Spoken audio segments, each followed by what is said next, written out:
네, 국회 대정부 질문 첫날인 어제 정부와 야당이 정부의 코로나19 백신 정책을 놓고 설전을 펼쳤습니다. 네, 답변 과정에서는 고성까지 오가기도 했습니다. 민주당의 당대표 경선과 국민의힘의 원내대표 경선 상황도 함께 짚어보도록 하겠습니다. 관련 내용을 포함한 정치권 이슈들 최민희 전 의원, 김연아 전 의원과 함께 짚어봅니다. 두 분 어서 오십시오. 안녕하십니까? 예. 대정부 질문이 어제, 오늘, 내일까지 펼쳐지잖아요. 근데 어제는 역시 코로나19 백신과 관련된 얘기가 많이 오간 것 같습니다. 홍남기 부총리가 총리 대행으로 답변자로 나섰고 정진석 의원과의 특히 얘기가 많았었거든요. 보셨습니까 혹시?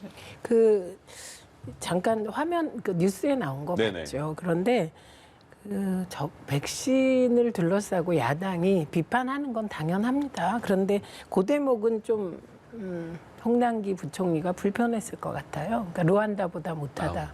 예. 근데 그러면 그 자리에 이제 만약에 어떤 답변자가 있었다면 그렇게 말했을 것 같아요. 일본보다 낫거든요. 이렇게. 이게 이제 이낙연 총리 스타일입니다. 근데 홍남기 부총리는 정말 화가 나신 것 같더라고요. 네. 근데 그건 억울해서 그랬을 겁니다. 그러니까 지금 대한민국에서 정부든 야당이든 여당이든 백신을 빨리 접종하고 싶지 않은 사람은 없을 거라고 생각해요. 근데 지금 대개 보면 이스라엘의 경우가 백신 접종 가장 앞서가고 있고 그래서 집단 면역에 거의 달성할 수 있는 상황이 됐어요. 예. 그런데 그게 이스라엘이란 말이죠. 그게 다 이유가 있습니다. 이스라엘이 인구 규모에 비해서 인구가 뭐 얼마 안 되잖아요. 네네. 그런데 그 규모에 비해서 확진자도 많았고 사망자도 많았거든요. 그러다 보니 이스라엘이 백신 업체 입장에서 보면 그 하나의 대상으로 빨리 백신을 보급해서 결과를 얻을 수 있는 대상이 될 수 있었던 거예요. 예. 거꾸로 뉴질랜드는 대상화하지 않았거든요.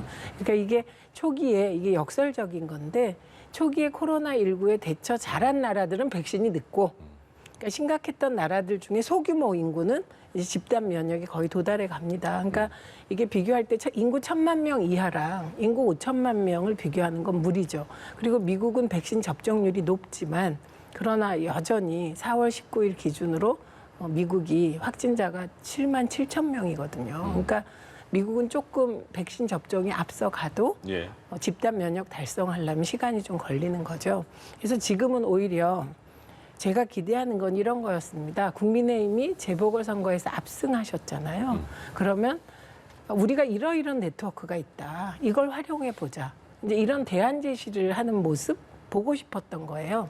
그러니까 이게 민주당 입장이 아니라 국민적 시각에서 볼 때는 그래 야당 말대로 우리가 초기에 코로나19 대처를 잘하다 보니 아무래도 백신에 대해서는 둘 다 잘하면 좋은데 그러니까 소홀했다. 그런 점이 있었다고 치면 그러면 야당이 그 부분에 대해서 이렇게 루안다보다 못하다라고 하기보다는 우리는 이런 대안이 있다. 이거 한번 써봐라. 그래서 만약에 그게 성공한다면 야당에 대한 지지가 더 높아지지 않겠습니까? 그리고 국민들에게도 좋은 일일 것 같아서 저는 방향을 조금 바꾸시면 더 좋을 것 같다고 생각합니다.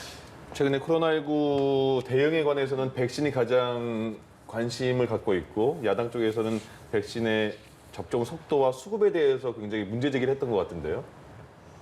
이제 K방역 하면은 초기에 저희가 사회적 거리두기 이런 것들을 통해서 이제 마스크를 빨리 쓰고 모임 같은 것들을 자제하면서 저희가 굉장히 성공적으로 이겨내는 모습들을 보였는데요. 네. 최근에 보면 이제 코로나라는 것이 이렇게 사회적 격리만을 갖고 해결할 수 없는 정말 변종이 생기니까 그래서 이제 결국 글로벌리 코로나19에 대한 대응 방안은 백신이다라고 하는 것이 이제 전문가와 정치권들의 합의된 의견인 것 같습니다. 예. 그런 측면에서 보면 좀 우리는 늦었죠. 아까 이제 최민희 전 의원께서 지적을 잘 해주셨는데 제가 좀 안타까운 건 정부가 백신 수급에 미흡함을 저는 인정을 해야지 야당이 도와주는데 뭐라고 얘기하면 문제가 없다고 얘기를 하니까 그런 상황에서 야당의 지적은 지금 그 부분에 대해서 시인하라고 먼저 좀 다그치는 방법밖에 없지 않을까라는 생각이 듭니다. 특히 이제 이재명 지사의 저는 경기도 차원에서라도 좀 백신을 구해보겠다라고 하는 발언은 예. 굉장히 좀 오해가 될 수 있고 또 다른 의구심을 가져갈 수가 있는데 첫 번째는 정부가 어떤 백신을 구할 수 있는 방법이 있는데 그거를 배제시키고 특정한 방법만을 고집해서 지금 백신을 못 구해오나 이런 착각을 좀 하게 되고요. 두 번째는 이제 여당 안에서도 이게 백신 수급과 관련돼서 좀 다른 목소리가 있나 이런 생각을 하게 되면서 이제 저는 야당의 입장에서는 굉장히 더 걱정이 되는 상황이 벌어졌다라고 생각이 됩니다. 예. 그리고 제가 어제 이제 저 대정부 질문을 보면서 홍남기 부총리는 무슨 죄일까? 지금 총리 직무대행을 맡고 있습니다. 부동산 문제에도 불려 나오실 거고 세금 문제에도 불려 나오실 거고 방역 문제에도 불려 나오실 네. 건데 뭐 저는 어제 저 입장에서 화를 내시는 게 좀 본인은 억울하셨을 거라고 생각이 돼요. 지난번 대정부 질문에서 정세균 총리가 야당의 어떤 백신 확보, 다른 선진국들이 인구수보다 훨씬 더 많이 확보하는 거에 대해서 우리는 왜 그렇게 하냐고 물어봤더니 그때 답변이 굉장히 회자가 됐죠. 그 나라 가서 물어보라고 얘기하셨습니다.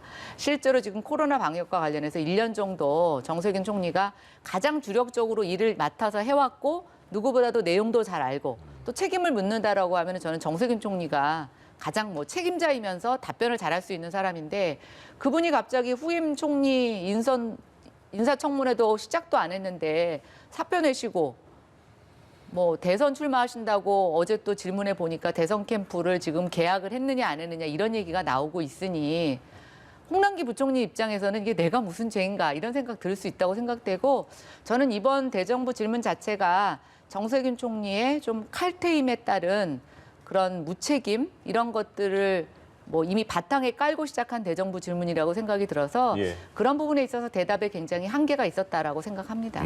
예. 네. 그 화를 내시는 지점이 그게 아니었고요. 가짜 뉴스 살포하면 안 된다시면서 화를 내셨어요. 근데 저는 그 화가 타당하다고 본 것이 이렇게 코로나 백신은 국민의 생명과 관계된 것이잖아요. 그런데 이런 거에 가짜 뉴스가 나온다면 그건 안 된다고 생각을 해요. 그래서 홍남기 부총리가 뭐 정세균 총리가 할 일을 내가 뭐 대신에 이래서 화를 낼 정도의 쪼잔한 분은 아니라고 생각합니다. 그리고 부총리 정도 되시면 저는 뭐 그건 다 감수하는 거고 대한민국에서 경제부총리의 위상이라는 것이 사실은 그 돈을 틀어지고 정책을 때로는 컨트롤하는 자리이기 때문에 그런 책임 전가성 분노는 아니었을 거라고 생각하고 예를 들면 루안다보다 못하다는 말을 해서 얻을 이익이 뭐가 있습니까? 그러니까 정부가 게다가 루안다 국민들은 또 뭡니까? 그래서 그런 비유는 부적절했죠. 그리고 정부가 백신 확보의 미흡함을 인정하지 않았다? 저는 정세균 총리 시절에 정세균 총리가 보다 빨리 하지 못한 것에 대해서 미안하게 생각한다고 얘기했던 것 같은데 한번 찾아보도록 하겠습니다.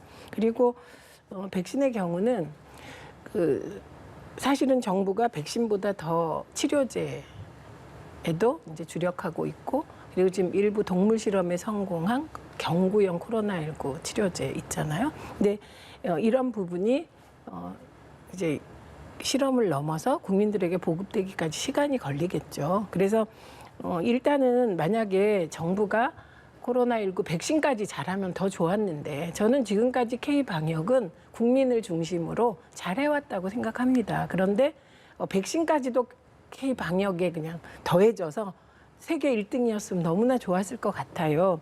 근데 그러지 못한 상황에 대해서 만약에 정부가 사과를 한다면 인정하고 사과한다면 야당이 협조할 수도 있고 또 같이 길을 개척할 수도 있다는 취지의 말씀은 대단히 반가운 말씀이고 지금 우리가 나누는 이 대화대로 좀 전국이 흘러갔으면 좋겠다 예. 이런 바람이 있습니다. 예.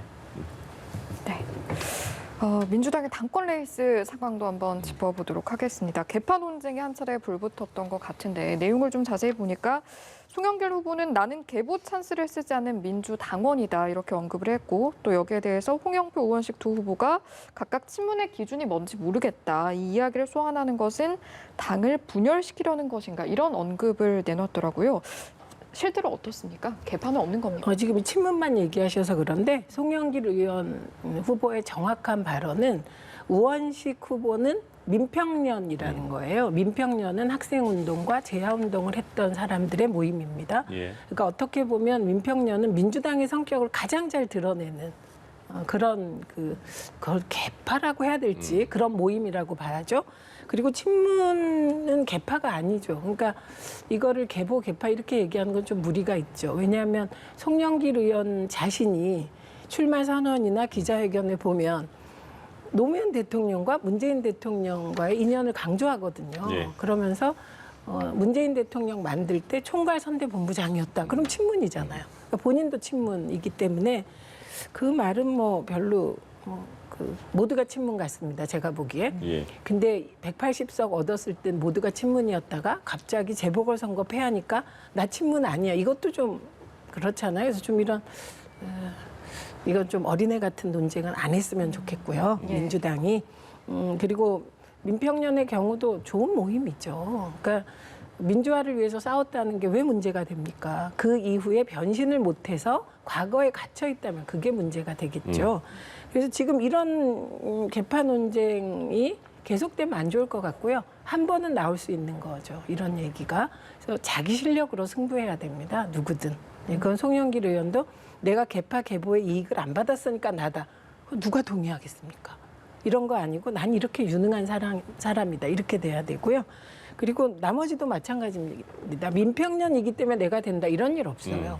친문이기 때문에 내가 된다. 그런 시대 지났습니다. 예. 그러니까 약간 이런 논란은 제가 요즘 젊은이들 표현으로 저는 아들, 딸이 있으니까 예. 약간 구립니다. 요즘 젊은이들 표현도 아닌 것 같습니다. 네. 제 표현. 자, 국민의힘 입장에서는 이런 새 후보의 면면 좀 어떻게 바라보고 계신지 궁금하거든요. 그러니까 이제 뭐 저희가 약간 평화로운 상황이라면 저는 과거에 그 사람이 어떤 행동을 했느냐, 어떤 업적이 있느냐 이런 거, 또 누구의 정신을 계승하느냐 이런 것들이 뭐 중요할 수 있다고 생각합니다. 근데 지금은 정말 한 번도 경험하지 못한 저희가 세상에 살고 있습니다. 예. 제가 집권 여당에 있어서 코로나의 가장 큰 비판을 하는 기준은 뭐냐면 계속 코로나가 변이되고 끝나지 않고 더 위험해질 수 있는 상황에 대한 가정 대비보다는 곧 긴 터널이 끝날 것 같다. K방역이 아주 잘 되고 있다라는 자화자찬에 좀 빠져 있어서 예측 능력이 굉장히 낮았다는 거고 결국 그 피해가 정책의 실패자들은 우리가 한 번도 경험하지 못한 상황이니까 그렇다라고 하지만 고스란히 국민이 피해를 보고 있다는 거죠.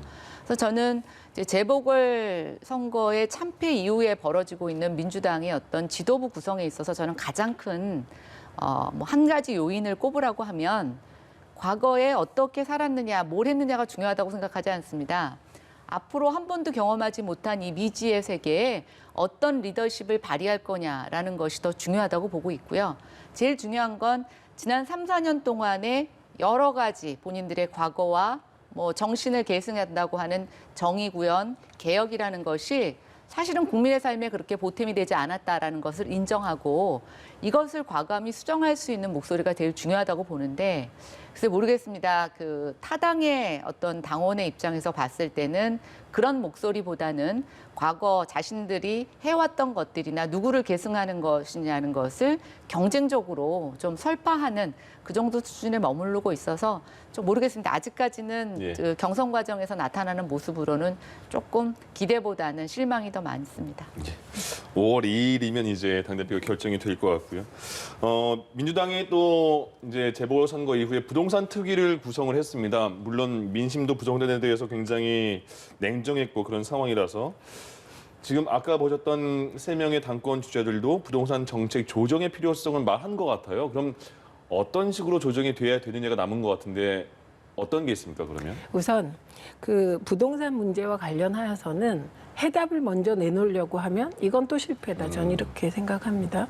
그러니까 부동산 문제가 예를 들면 여기를 누르면 여기가 올라가는 풍선 효과부터 그리고 세금 문제라 그래도 다 똑같은 세금 문제가 아니거든요. 예. 세금이라는 게 본래 우리나라 세금 그 체계 자체가 누진제예요. 그렇기 때문에 세금으로 분배 정의를 실현하고 이런 요인까지 다 들어있으니까 얼마나 복잡하겠습니까? 그러니까 부동산을 공급과 세제로 잡을 수밖에 없다. 이건 다 인정하는 거예요. 이 말에 동의를 다 해요. 그런데 이걸 기치로 내걸어도 구체적으로 어떻게 맞춤형으로 이 공급과 세금 문제를 해결하느냐에 따라 결정되는 거잖아요. 그래서 우선은 저는 부동산 문제에 대해서 한 번은 대책도 여러 번 내놨잖아요. 그런데 일부는 성공한 게 있어요. 예를 들면 그냥 저 나름으로 부동산 관련하여 취재도 많이 하고 요즘 그러고 있는데 성공한 게 있습니다. 1가구 2주택부터 취득세 대폭 올린 거. 이거는 시장에서 가장 아프지만 해야 되는 대책으로 받아들이고 있더군요.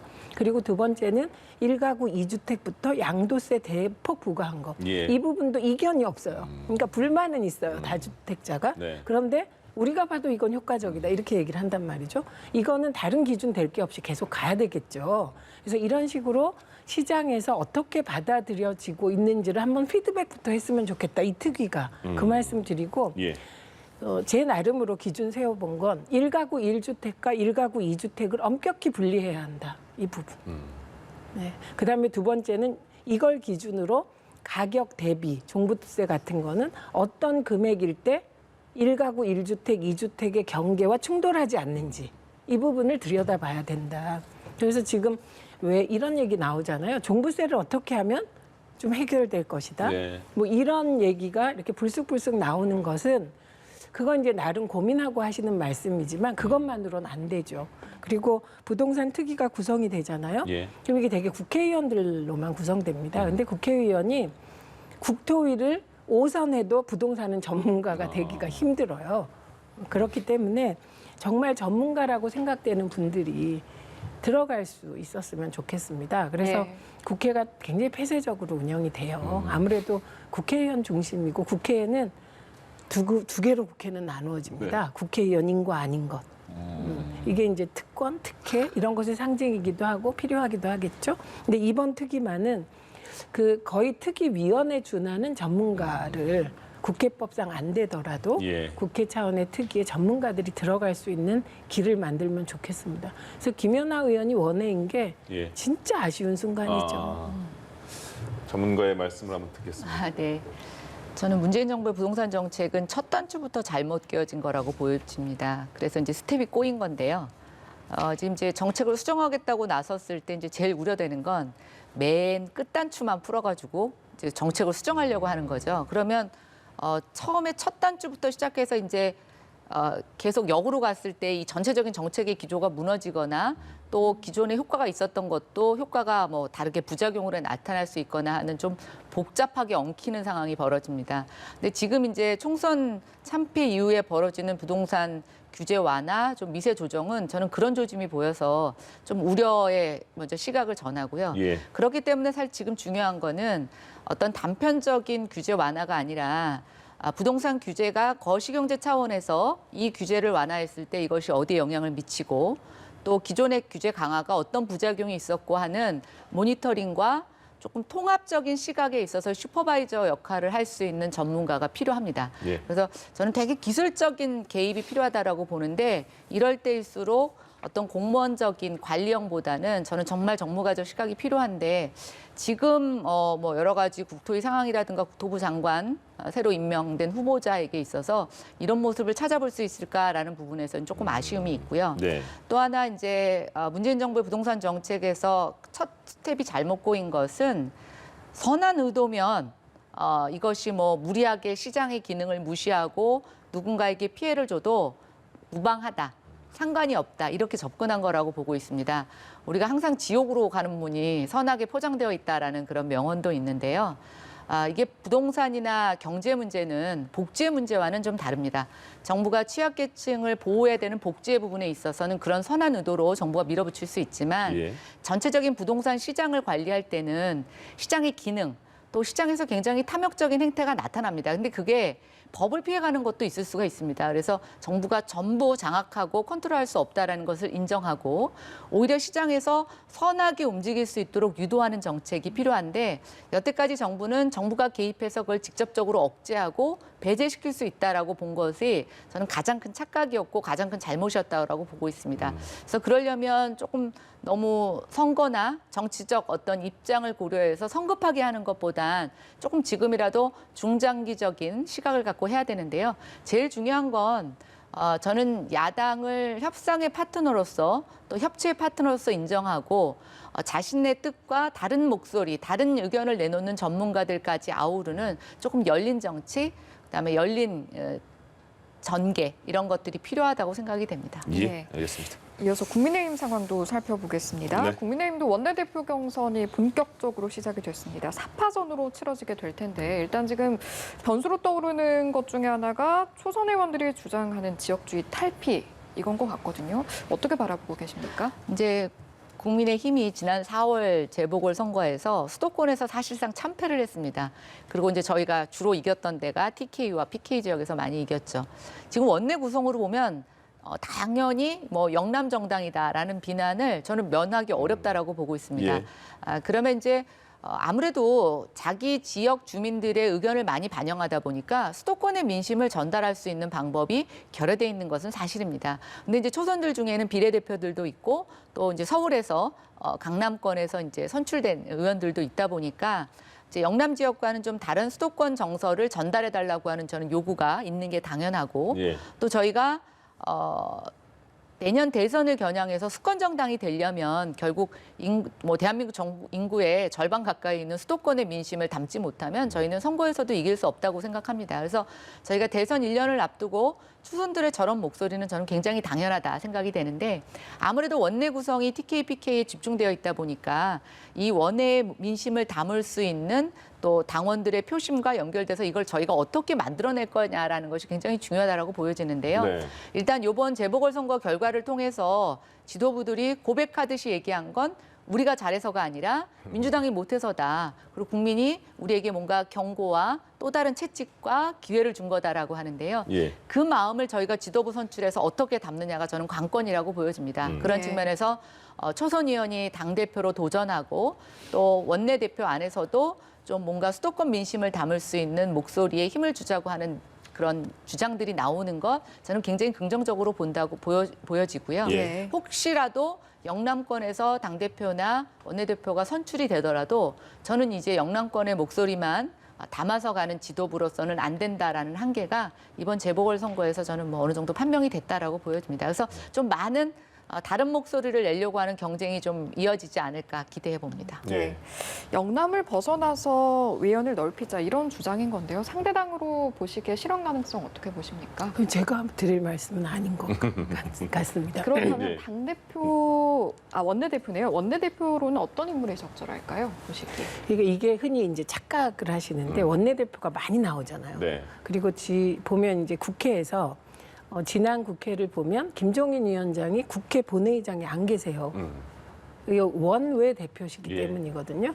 그러니까 원내는 주로 국회라는 게 원내에서 주로 이루어지니까 스포트라이트를 원내대표가 받게 됩니다. 그래서 원내대표와 대표가 어떤 역할이지? 이런 생각하실 수도 있는데 지금 이제 일부 후보가 얘기하는 대여 투쟁 이건 주로 당대표가 하는 것이죠, 사실은. 그리고 원내대표가 투쟁을 하면 그건 진짜 여당이든 야당이든 안 되는 거죠. 왜냐하면 원내대표는 법을 만들고 국회를 이끌어가야 되고 성과를 내야 되거든요. 그런데 그 원내대표가 협상을 안 하고 투쟁하면 그거는 이제 그 국회는 여당이든 야당이든 망하는 거죠, 국회 자체가. 그래서 원내대표의 가장 중요한 건 지략과 협상력입니다. 그래서 당대표가 추구하는 법과 원칙, 그 원칙이 있잖아요. 당의 방향을 원내대표가 원내 협상을 통해서 이뤄내면 유능한 거예요. 싸워서 유능한 게 아니라 이게 키포인트인 거죠. 예. 그러니까 지금 이제 구성을 보면 제가 이제 그 상대당 야당이라 말씀드리기가 곤란한데 법률가가 너무 많죠. 이런 느낌이 있습니다. 네. 그래서 이런 건 약간 걱정이 돼요. 요 검사 출신들이 꼭 들어 있고 이런 거는 그게 기회이기도 하고 갸우뚱하기도 한 이런 지점이긴 한데 협상을 얘기하는 후보는 한 분밖에 안 계시던데요. 아까 그 무슨 발표하시는 게 연합뉴스에 나왔잖아요. 네네. 그러니까 협상 얘기하는 분은 한 분밖에 없어서 저분이 되나 안 되나가 이제 향후 국회 운영에 되게 영향을 미치겠구나 그런 느낌만 가지고 있습니다. 예. 또 앞으로 뭐 의견 발표할 기회가 또 있으니까요. 다른 의견을 내세울 수도 있겠죠. 예. 예. 마지막으로 어제 김종인 전 위원장의 인터뷰가 주목을 받고 있는데 내용을 보니까 이렇습니다. 윤 전 총장 스스로 새 정치 세력을 갖고 출마하면 그 자체로 대선을 준비할 수 있는 게 아닌가. 여기서 말하는 새 정치 세력이 제3지대와는 다른 개념이라고 이야기를 하던데 뭐 어떻게 바라보십니까? 그러니까 이제 처음에 윤석열 총장이 지금 어느 당에도 소속되어 있지 않고 또 대선 후보로서는 뭐 1위의 압도적인 지지율을 보이고 있다 보니까 또 이제 윤석열 전 총장을 중심으로 새로운 신당이 창당되는 게 아닌가. 예. 또 뭐 그런 움직임이 전혀 없는 것도 아닙니다. 본인은 의사를 분명히 표시 안 하고 계시지만. 네. 근데 이제 김종인 위원장께서 오랜 정치 경험사상 또 안철수 대표로 표방되는 여러 가지 새정치 시도, 제3지대 시도들이 그동안 실패로 귀결됐다라는 것을 잘 아시면서 예. 본인이 뭐 지금 기존 국민의힘 이대로는 안 된다라고 얘기하시지만 그렇다고 해서 제3지대라는 것이 대안이 아니라는 것을 좀 명확하게 짚어주고 계신다고 저는 생각이 됩니다. 예. 참 어렵고도 애매한 표현이라고 생각이 되는데요. 저는 저렇게 비대위원장님을 그만두시고 나서 당 외곽에서 계속 쓴소리를 하시는 건 한편으로는 국민의힘에게 큰 애정을 갖고 하시는 저는 쓴소리라고 생각이 됩니다. 네. 분명히 저희한테 주는 메시지는 기존 정당, 민주당, 국민의힘 두 개로는 다 안 된다. 정치개혁이 안 이루어진다. 그래서 이 안에 끊임없이 개혁을 하라고 목소리를 높여주시는 것이고요.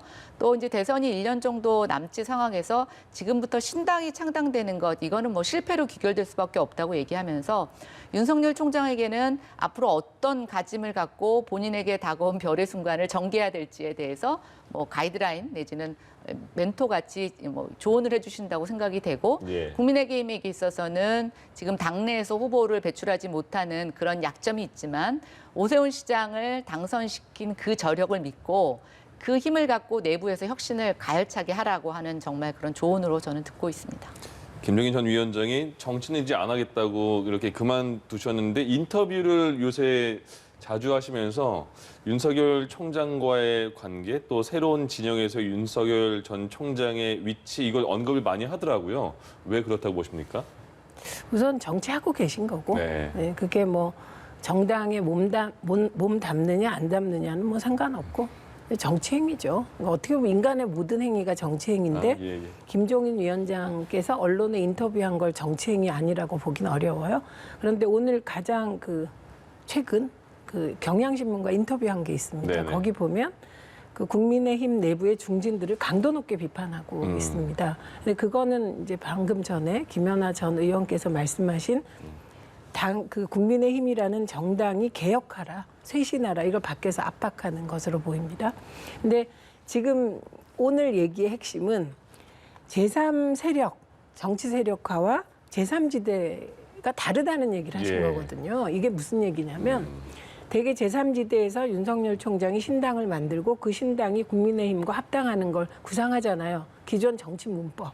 그런데 이 정당을 만드는 게 대단히 복잡합니다. 제가 보기에는 김종인 위원장도 윤석열 총장도 마음도 없으시겠지만 정당 만들기 힘드세요. 왜냐하면 규정이 있거든요. 5개 정당, 5개에서 지구당 개편 대회를 해야 되고 당원 숫자를 몇 명 채워야 되고 그러기가 힘든 겁니다. 이건 현실적인 거. 그리고 그렇게 했을 경우 단계가 너무 복잡해요. 그리고 그 정당이 해소될까 안 될까 이런 의심까지 생기기 때문에 정치 세력화해서 그게 어떤 형태일지 모르지만 예를 들면 뭐 추진위원회 그게 이제 만약에 국민의힘이 김종인 위원장이 보기에 혁신에 성공했다라고 생각하면 뭐 정권 교체, 추진위원회 이런 위원회 형식의 세력 예. 거기 여러분이 모여서 이건 국민의힘하고 합당하거나 국민의 이름을 바꾸면서 들어가기 쉬운 것이거든요. 근데 분명한 메시지는 안철수 대표는 대상이 아니다. 이 메시지를 계속 내고 있는 거예요. 그래서 기존의 정치인들의 정치공학적 문법이나 프로세스를 약간 비껴간 그런 말씀을 하고 계신 거지만 사실은 보면 굉장히 실용적인 말씀을 하고 계시다고 보입니다. 근데 중요한 건 국민의힘이 만약에 쇄신하지 않으면 그 이상의 상상력도 발휘할 분이라고 저는 생각합니다. 왜냐하면 윤석열 총장이 왜 나를 야당 쪽으로 갈 거라고 생각하냐 이런 말을 한번 한 적이 있거든요. 그러니까 그래서 저는 김종인 위원장의 상상력은 우리들이 가지고 있는 상상력 이상일 것이다 이렇게 생각합니다. 네, 알겠습니다. 여기까지 듣도록 하겠습니다. 지금까지 최민희 전 의원, 김연아 전 의원과 함께했습니다. 두 분 오늘 말씀 고맙습니다. 고맙습니다.